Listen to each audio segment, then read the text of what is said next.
How's it going? All right. How's your day going? Not bad. Good. Anything new? So I heard that they're thinking about banning Deadpool in China. Really? Yeah, That's too bad. I know. Then they were talking about maybe making a PG-13 version instead. That's the stupidest thing I've ever heard. God!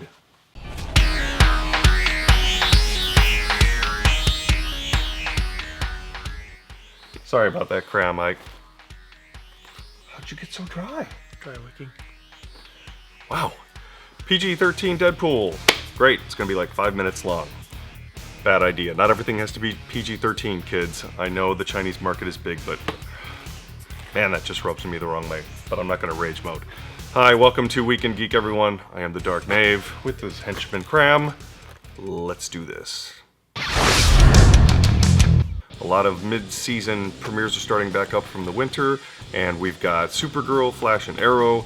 So far, nothing too spectacular, but we will review those as we go along. Meanwhile, Netflix has greenlit Jessica Jones 2. It's shocking to me that it's taken them this long to do that, and they've also given The Punisher his own series, so looks like the Defenders are moving along nicely. And we've got Agent Carter starting back up. And they opened up with a 2-hour season premiere this week. All in all, the setup seems pretty good. I mean, they're moving Peggy out to LA, so they're trying to give a little bit of a different twist to the storyline that way. They introduced Whitney Frost. Madam Mask. I'm interested to see how they tie some of this into some of the things that they're doing in Agents of S.H.I.E.L.D. and potentially into the greater Marvel universe as well. And to be honest with you, I haven't seen Agent Carter the first season, so I'll be having to catch up much like Kram is getting caught up on Arrow right now. And lastly on the CW, you've got the premiere of Legends of Tomorrow, DC's latest super team comprised of a series of B-listers that have all come from the Arrow and Flash TV show. I'm going to review the first episode for you in 30 seconds. Ready? Ready. Go. Rip Hunter is coming back from the future against the wishes of the Time Council because he's going to hunt down Vandal Savage, who has brutally murdered his whole family. He comes back to 2016 and he kidnaps 8 people, including 2 villains, and the opening sequence is him taking them one by one in a very unique and cool montage way. Meanwhile, the storyline is not too bad so far. I'll be interested in seeing where it goes. The one thing I really did like was Firestorm's costume, which finally looks like the one from the books, and I'm excited to see where it heads. Captain Cold, Heatwave, always fun, bar fights, 70s, good stuff. So earlier this week, the CW ran a half-hour, what was basically an advertisement for DC called The Dawn of Justice. And they had some Batman Superman footage, they had some Wonder Woman footage for her upcoming film, and they also had the latest preview for the Suicide Squad. So let's break that down for a minute. The Batman Superman stuff was pretty much nothing you haven't seen in the trailers already. They had one extra scene of the two of them running at one another. Big whoop, not a whole lot. I think at this point they really can't show too much more. No. I mean, it's right around the corner. Yeah, it's coming up in March, so they probably don't want to, blow their load, and that's fine. I understand that. Wonder Woman, they started to show some of the preliminary footage.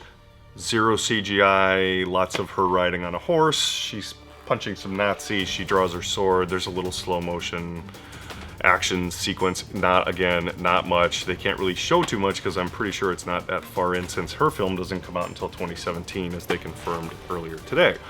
And lastly, the Suicide Squad trailer came out, and I didn't hate it. I don't know that that's an endorsement, but it's a lot more upbeat and fun. I think they saw what's going on with Deadpool and realized that their last preview was a little heavy-handed, and so they wanted to pump up the fun a little bit.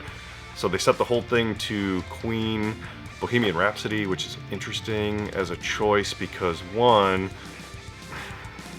it doesn't seem to fit the mood, and two, it really is entrenched in my head in an entirely different film, Wayne's World, and doesn't really mesh well with what I think of when I think of the Suicide Squad. Yeah, I thought the visuals were great. I thought the way that they constructed all the visuals was great. I hate the music.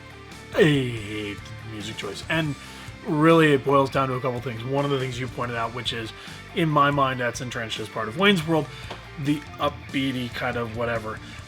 But what really bothered me was, so I'm sitting here listening to this song, and if you listen to all the lyrics of Bohemian Rhapsody, It's talking about, a guy going into prison and him breaking out and everything like that. And they were kind of trying to draw that parallel symbolism with that in the trailer and what happens with the Suicide Squad and the conditions that they're in and everything like that. No. I hadn't really even thought of that. And lastly, it kind of invokes what they were doing with the new Star Trek trailer by using the Beastie Boys.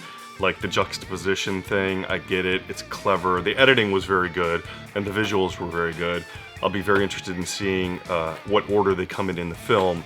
But overall, I think it's a good trailer. I just thought the music choice was a little wonky. Well, what I really didn't like was the new posters that came out, which are really childish and kind of look like a Nickelodeon show. It's almost like a Teen Titans Go thing to me. I don't get it. It would have been nicer to see individual shots, much like they do with the Avengers and, what we've seen for Batman, Superman, and things of that nature. Yeah, they definitely are moving away from where they've been with a lot of the heavy desaturated look that they had in Superman and now with, Batman versus Superman, Dawn of Justice. But it almost feels like they're going a little too far, especially in the poster. Like, they're getting really close to camp. And as we know, when you start getting into that campiness, you start turning people off. Let me just remind you about Batman and Robin. Don't say that name. I want to take a minute to talk a little bit about something that I found out on Amazon Prime. It is the origin story for Doctor Strange in an animated featurette. It walks you all the way through, Stephen Strange in terms of establishing who he is and his position in the world, and then also his fall from grace, so to speak, and the accident that he has, as well as his initiation into the mystical world inside of the Marvel Universe. It walks through and it establishes all of the characters who will most likely be important in the movie that will be coming up in November. Primary reason why I mention this now is because it's currently available free for all Amazon Prime members. So if you have Amazon Prime, go and check it out. It won't cost you anything, and I don't know how long they'll keep it free for, hopefully for a while. Because again, I think this would be a really good way to get to know the character if you're not familiar with them before the movie comes out in November. So check it out. Thanks for watching Weekend Geek, everyone. I am the Dark Knave, and we will be back next week once again, maybe with a big announcement. We're going to find out. But we'll have plenty of reviews for you, and we're definitely going to do a book of the week because I haven't done one in a couple of weeks, so we'll make sure to get one ready for you. As always, please share and subscribe with everyone to get the word of the Dark Knave out, and if you're interested in anything we talked about today, you can follow the links down in the doobly-doo, whatever that is. Ow! The fire hyenas are loose again! Crap, gotta run.